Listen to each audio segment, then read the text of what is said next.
एक आदमी जो शिव का भक्त है, क्या कोई इंसान खुद को ब्रह्म मान सकता है बिना भगवान शिव शक्ति को जाने?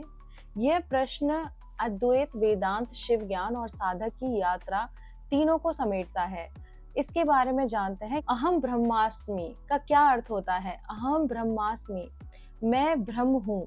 यह महावाक्य उपनिषदों का है, पर इसका अहंकार से नहीं आत्मज्ञान से संबंध। यह तब कहा जाता है जब व्यक्ति आत्मा और परमात्मा में भेद नहीं अनुभव करता है, लेकिन यह अनुभव तभी होता है जब व्यक्ति अपने अहम मतलब ईगो को पूरी तरह भस्म कर चुका हो। इसीलिए जो सच में ब्रह्म बना है वो कहेगा नहीं, वो बस होगा। क्या शिव के बिना कोई ब्रह्म बन सकता है?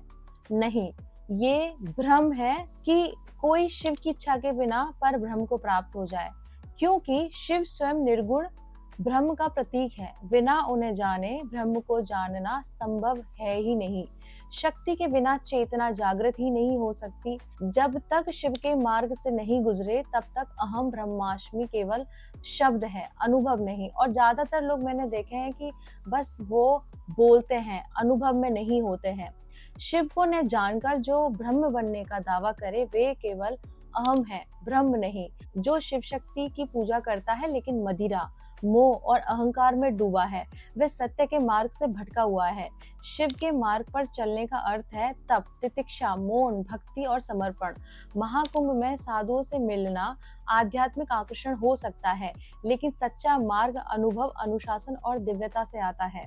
जो स्वयं को ब्रह्म मानता है लेकिन शिव शक्ति को नहीं जानता है, वह ब्रह्म नहीं, केवल अपने अहम का बंदी है। बिना शिव के जो ब्रह्म बन बैठे अहंकार की अग्नि में जल ही जाएगा। ब्रह्म वो नहीं जो कहे, ब्रह्म तो वही जो मौन में विलीन हो जाए।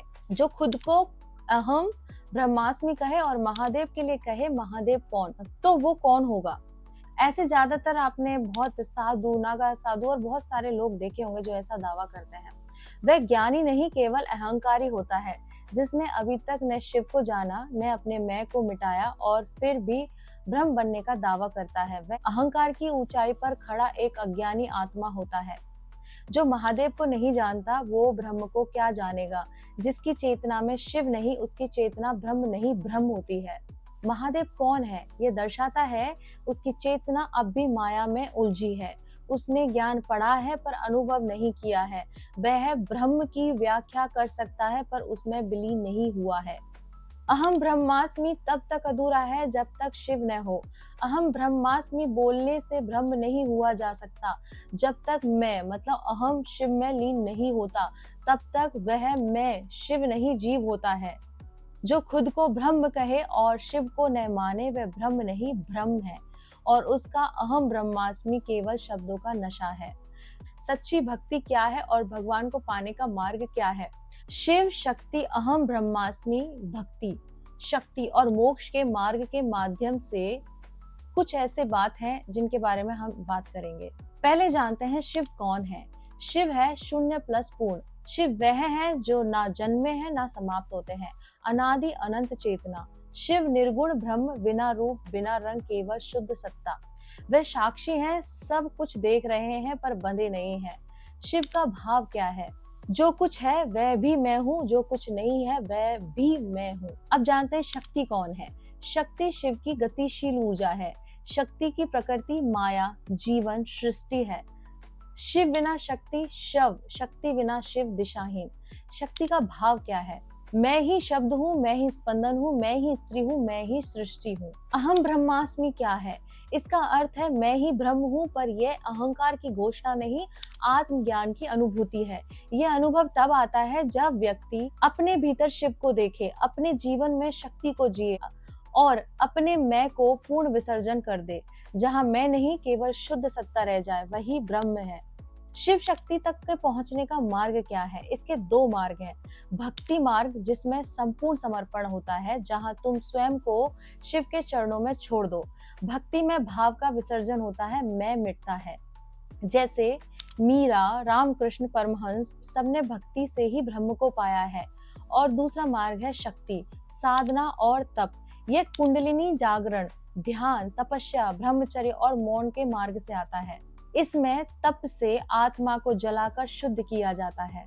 ये मार्ग कठिन है लेकिन साक्षात शिवत्व की सीढ़ी है। भगवान को पाने का मार्ग क्या है?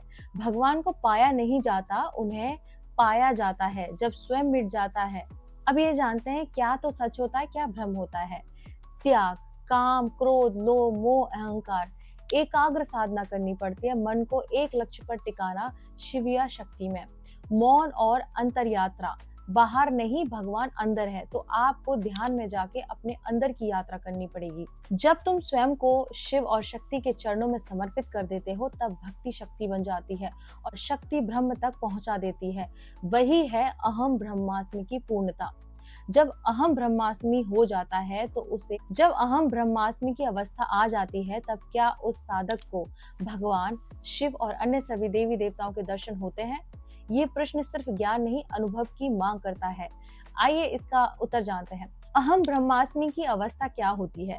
ये आत्मा और परमात्मा के पूर्ण विलय की अवस्था है। वहां मैं अहम नहीं बचता, केवल शुद्ध चेतना, साक्षी भाव और परम शांति होती है।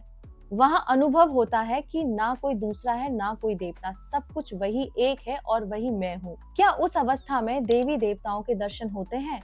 ये प्रश्न बहुत लोगों के मन में आता है। हाँ, लेकिन उस रूप में नहीं जैसे हम माया में देखते हैं। देवी देवता अब बाहरी मूर्तियां नहीं रहते बल्कि साधक के भीतर चेतन रूप में प्रकट होते हैं।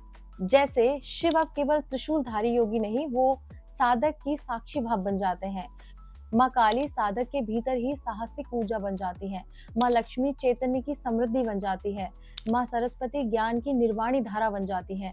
जिसने अहम ब्रह्मास्मि को पाया है उसके लिए देवी देवता अब उपास्य नहीं बल्कि उसी के अंग बन जाते हैं। वो इंसान कैसा होता है जिसने अहम ब्रह्मास्मि को पाया है? वह मानव नहीं रह जाता, वो चलता फिरता एक दिव्यता होती है। उसके लक्षण कैसे होते हैं? जैसे वो पूर्ण मौन होता है, भीतर कोई द्वंद नहीं होता, शब्द नहीं होते, वैराग्य की स्थिति आती है, उसे कुछ चाहिए नहीं, कुछ खोया नहीं, ऐसा उसको अनुभव होता है। तीसरा, दया और करुणा, वह किसी को सुधारता नहीं, सब में ईश्वर को देखता है और ईश्वर से सबको जोड़ने की कोशिश करता है। चौथा, अहम शून्यता, उसे अपनी पहचान बताने की जरूरत नहीं पड़ती है। पांचवा, और उसकी संपूर्ण तृप्ति जो होती है वह न तो भूख से चलता है और न ही नाम से। जब कोई अहम ब्रह्मास्मि बन जाता है तब उसके लिए शिव, शक्ति, राम, कृष्ण सभी देवी देवता उसके स्वरूप में विलीन हो जाते हैं। वह अब पूजक नहीं स्वयं पूज्य हो जाता है। जब कोई अहम ब्रह्मास्मि की अवस्था को प्राप्त कर लेता है तो क्या उसे महादेव उसी रूप में दिखते हैं जैसा हमने देखा या कल्पना किया? जैसे त्रिशूल, जटाएं, देवी देवता वैसे ही दिखाई देते हैं या किसी और दिव्य रूप में? इसका उत्तर केवल शास्त्र नहीं, अनुभव और ब्रह्म ज्ञान की ऊंचाई से आता है। इसकी गहराई को समझते हैं। क्या महादेव वैसे ही दिखाई देते हैं जैसे मूर्तियों या चित्रों में होते हैं? शुरुआत में तो हाँ, बिल्कुल वैसे ही, लेकिन अंत में वैसे नहीं दिखते हैं। जब साधक प्रारंभिक अवस्था में होता है तो उसे शिव, त्रिशूल, जटा, गंगा, नाग ध्यान मुद्रा में दिखाई देते हैं। ये मन की भक्ति चेतना के अनुरूप दृश्य होता है जो हम बचपन से देखते आए हैं। लेकिन जब साधक अहम ब्रह्मास्मि तक पहुंचता है वहां महादेव रूप नहीं रहते, केवल तत्व बन जाते हैं। उस अवस्था में महादेव कैसे दिखते हैं? वह रूप नहीं, अनुभव बन जाते हैं। न कोई जटा, न कोई त्रिशूल, न कोई शरीर, केवल शुद्ध प्रकाश, अनंत शांति और मौन ऊर्जा जो बाहर नहीं आपके भीतर से ही प्रकट होती है। तुम शिव को बाहर नहीं देखते, तुम स्वयं अनुभव करते हो कि तुम ही शिव हो। ऐसी आपकी स्थिति उस अवस्था में। देवी देवता अब बाहरी उपास्य नहीं, भीतर की शक्तियां बन जाते हैं। देवी देवता उस अवस्था में उनका वास्तविक रूप शिव, मौन, साक्षी, निर्विकार चेतना बन जाते हैं। माँ शक्ति, माँ काली आंतरिक शक्ति, निर्भयता, क्रांति बन जाती हैं। माँ लक्ष्मी आत्म पूर्णता, संतुलन बन जाती हैं। माँ सरस्वती ज्ञान की निर्झर धारा बन जाती हैं। हनुमान जी आत्मबल और अद्वितीय समर्पण बन जाते हैं। अहम ब्रह्मास्मि की अवस्था शिव शक्ति स्वरूप आत्मा और ध्येय और महा ऊर्जा, इन सब में क्या अंतर है? क्या ये सभी शिव में ही विलीन होते हैं और क्या उन्हें केवल शिव शक्ति की इच्छा से ही प्राप्त किया जा सकता है? अहम ब्रह्मास्मि वह अवस्था है जब आत्मा को ये बोध हो जाता है कि मैं ही ब्रह्म हूँ, न कोई द्वैत, न कोई भेद, केवल ब्रह्म ही शेष है। वह ज्ञान की चरम अवस्था है।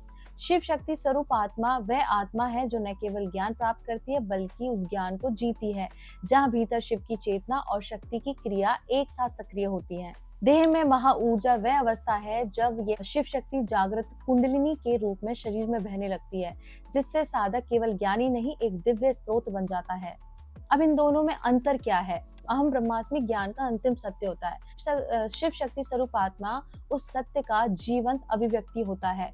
देह में महा ऊर्जा उस अभिव्यक्ति का संसार में प्रभाव होता है। अब सवाल ये है कि क्या ये तीनों ही शिव में विलीन होते हैं? हाँ, तीनों रूप चाहे आत्मबोध हो, शक्ति का स्वरूप हो या ऊर्जा का प्रभाव हो, अंत में सब शिव में ही विलीन होते हैं, क्योंकि शिव ही तत्व है, शून्य भी वही है और पूर्ण भी वही है। क्या इन्हें केवल शिव शक्ति की कृपा से ही पाया जा सकता है? हाँ, बिना शिव शक्ति की अनुमति के बिना न ब्रह्म ज्ञान मिलता है, न आत्मा जागती है, न कुंडलिनी उठती है। मनुष्य प्रयास कर सकता है पर अनुग्रह शिव शक्ति का ही होना पड़ता है। बिना शिव शक्ति की इच्छा के बिना यहाँ पर कुछ भी संभव नहीं है, और खास करके उनको प्राप्त करना तो बिल्कुल भी नहीं है।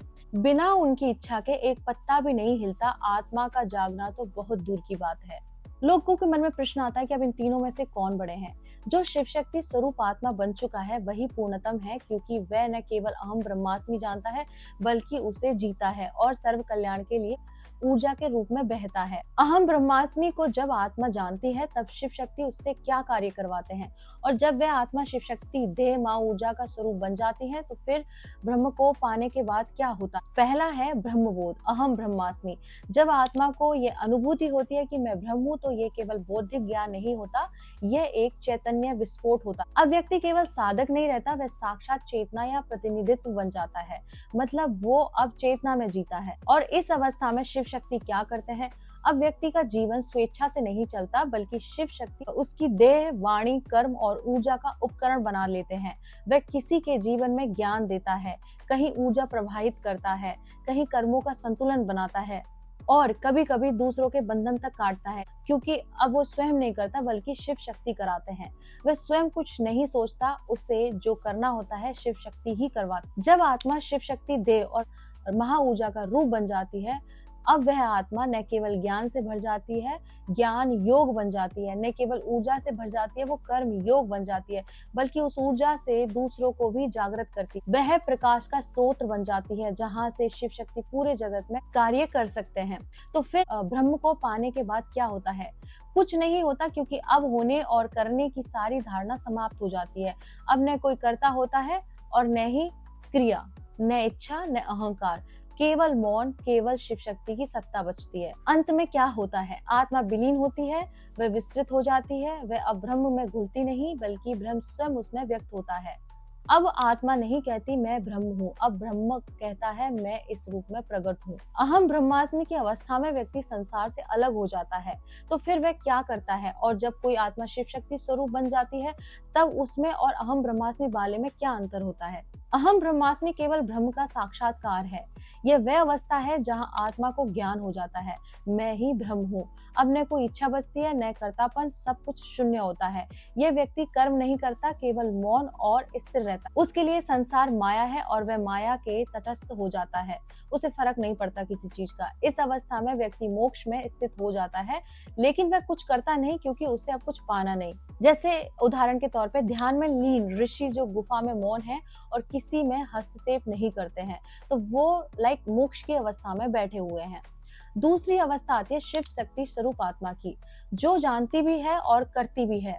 इस आत्मा को भी अहम ब्रह्मास्मि का ज्ञान होता है, पर वह मौन में नहीं रुकती। अब वह ज्ञान को जीती है, ऊर्जा को प्रभावित करती है और कर्म को पूर्ण करती है, पर कर्तापन के बिना, मतलब कर्तव्य भाव के बिना। वह संसार में रहते हुए भी संसार में लिप्त नहीं होती, बल्कि शिव की इच्छा से काम करती। वह कार्य नहीं करती, शिव कार्य करवाते हैं उसके माध्यम से। वह मौन नहीं रहती, वह मौन को ही कर्म में ढाल देती है। या कोई साधक जो चुपचाप दूसरों के कल्याण में लगा हो, बिना पहचान, बिना स्वार्थ के। इन दोनों में कौन बड़ा है? शिव शक्ति आत्मस्वरूप और अहम ब्रह्मास्मि से। पर शिव शक्ति स्वरूप आत्मा एक अगला चरण है अहम ब्रह्मास्मि के बाद, जहां ब्रह्म से साक्षात्कार हो चुका है और अब वह सृजन, सेवा और शिव की इच्छा से जीवन जीती है। अहम ब्रह्मास्मि वाला ज्ञान में रुकता है। शिव शक्ति आत्मज्ञान को शिव के लिए अर्पित कर संसार में उतरती है। वह ब्रह्म को जानती भी है और दुनिया को बदलती भी है। मौन रूप से। अहम ब्रह्मास्मि की अवस्था में देवी देवताओं की अनुभूति कैसे होती है, ये समझाना आध्यात्मिक उन्नति के अत्यंत सूक्ष्म स्तर से जुड़ा है। अहम ब्रह्मास्मि की अवस्था में देवी देवता क्या दिखाई देते हैं? उत्तर है हाँ, पर वे जैसे बाहर दिखते हैं वैसे नहीं दिखते। उनका रूप अब बाहरी आकृति नहीं बल्कि भीतर की ऊर्जा, गुण और तत्व के रूप में अनुभव होता है। अब शिव को जटा वाला पुरुष नहीं बल्कि निर्विचार मौन तत्व बन जाते हैं। माँ पार्वती कोई सुंदरी नहीं बल्कि अद्भुत करुणा और सृजन शक्ति के रूप में प्रकट होती हैं। हनुमान जी कोई मूर्ति नहीं बल्कि अडिग भक्ति और अपार बल के रूप में अनुभव होते हैं। भगवान कृष्ण धारी नहीं, वे बुद्धिमता और साक्षात प्रेम का प्रभाव बन जाते हैं। अहम ब्रह्मास्मि में होता क्या है? अब साधक किसी देवी देवता को बाहर से पूछता नहीं, वह उन्हें भीतर से जीता। बाहर के मंदिर अब भीतर के मंडलों में बदल जाते हैं। देवी देवता अब आराध्य नहीं, स्वरूप बन जाते। उदाहरण के तौर पर जिसने अहम ब्रह्मास्मि को जान लिया है वह कहता है, मैं ही शिव हूँ, इसलिए मुझे त्रिशूल की आवश्यकता नहीं, क्योंकि मेरी वाणी ही त्रिशूल है। मैं ही शक्ति हूँ, मुझे श्रृंगार नहीं चाहिए, क्योंकि मेरी करुणा ही सौंदर्य। तो कुल मिला के बात है कि देवी देवता इस अवस्था में दिखते नहीं, अनुभूत होते हैं। अब मूर्ति नहीं रहती, अब तत्व दिखता है। अब वह जानती है कि अब शिव मेरे बाहर नहीं, मैं ही शिव हूँ। शक्ति कहीं नहीं जाती, मैं ही उसकी चेतना हूँ। अब जानते हैं तत्व क्या होता है और वह कैसे उतरता है। यह आध्यात्मिक मार्ग का सबसे मौलिक और सबसे अंतिम प्रश्न है। अब जानते हैं इसके बारे में। तत्व क्या होता है? तत्वों का शाब्दिक अर्थ है वह जो सत्य है, जो सदा है, जो मूल है। यह न रूप है, न आवाज है, न कोई नाम है। यह वह मौन सत्ता है जिससे सब कुछ उत्पन्न हुआ है और जिसमें सब कुछ विलीन हो जाता है। तत्व वह मूल तत्व जो देवता से भी परे है, नाम रूप से भी परे है। तत्व 3 स्तरों से प्रकट होता है। पहला है बाहरी रूप, मूर्तियां, मंत्र, पूजा, कर्मकांड। दूसरा है भीतरी अनुभव, ध्यान, ऊर्जा, दर्शन। तीसरा है शुद्ध तत्व, जहाँ कोई रूप नहीं, केवल मौन, प्रकाश और मैं का विसर्जन होता है। जब शिव को आप जटाओं, त्रिशूल और गले के सर्प नहीं बल्कि एक मौन ऊर्जा के रूप में अनुभव करते, तब वही शिवत्व है। तत्व कैसे उतरता है? तत्व कहीं से आता नहीं, वह तो पहले से ही भीतर होता है। बस जब मन शांत होता है तब वह उतरता नहीं, प्रकट होता है। उतरना क्या होता है? चेतना के ऊपरी परतों से गहराई की ओर जाना होता है। तत्व के उतरने की प्रक्रिया क्या होती? शरीर शांत हो, मन मौन हो, इच्छाएं रुके, मैं मिटने लगे, तभी भीतर का मूल तत्व जैसे शुद्ध आत्मा, शिव या ब्रह्म अनुभव में आते। जैसे एक एग्जाम्पल से समझते हैं, जब आप ध्यान में जाते हैं तो सब दृश्य, सब विचार, सब इच्छा रुक जाती है और फिर भी कुछ अवचल मौन बचता। वही तत्व है। तत्व वह है जो अंत में बचता है जब सब कुछ मिट जाता। तत्व कोई दर्शन नहीं बल्कि अनुभव है। यह कहीं बाहर नहीं उतरता, यह भीतर से प्रकट होता है जब हम स्वयं से हट जाते हैं। यह शिव का स्वरूप नहीं, स्वयं शिव है जो बिना जटा, बिना नेत्र, बिना नाम, केवल मौन ऊर्जा के रूप में प्रकट होते हैं। तत्व हो जाने के बाद फिर क्या होता? यह प्रश्न कोई सामान्य जिज्ञासा नहीं है, यह उस आत्मा का प्रश्न है जो अनुभव की अंतिम सीमा तक पहुंचना चाहती है। मैं इसका उत्तर आपको मौन, ब्रह्म और शिवत्व के दृष्टिकोण से देती हूँ। तत्व हो जाना क्या है? तत्व होना न कोई रूप बचता, न कोई मैं, न चाह, न प्रश्न, न उत्तर, न ध्यान करने, केवल मौन, शुद्ध अस्तित्व और विलय बचता। तत्व जाने के बाद क्या होता है? व्यक्ति मिटता नहीं, उसकी अलग सत्ता मिट जाती है। अब कोई मैं नहीं बोलता, अब जो कुछ है वह केवल शिव है, केवल ब्रह्म है। और वह खुद को इस शरीर के माध्यम से व्यक्त कर सकता है या नहीं, यह उसकी इच्छा पर निर्भर करता। कोई भाव, भोग, क्रिया अब नहीं रहती। तत्व की अवस्था में न कोई दुख, न सुख, न कर्म, न फल, न काल, न भय। यह एक स्थिर शाश्वत अनुभव है जिसे शब्द छू भी नहीं सकते। इस तरह से मैंने आपको अहम ब्रह्मास्मि, शिव शक्ति स्वरूप आत्मा और तत्व तक की यात्रा बताई है।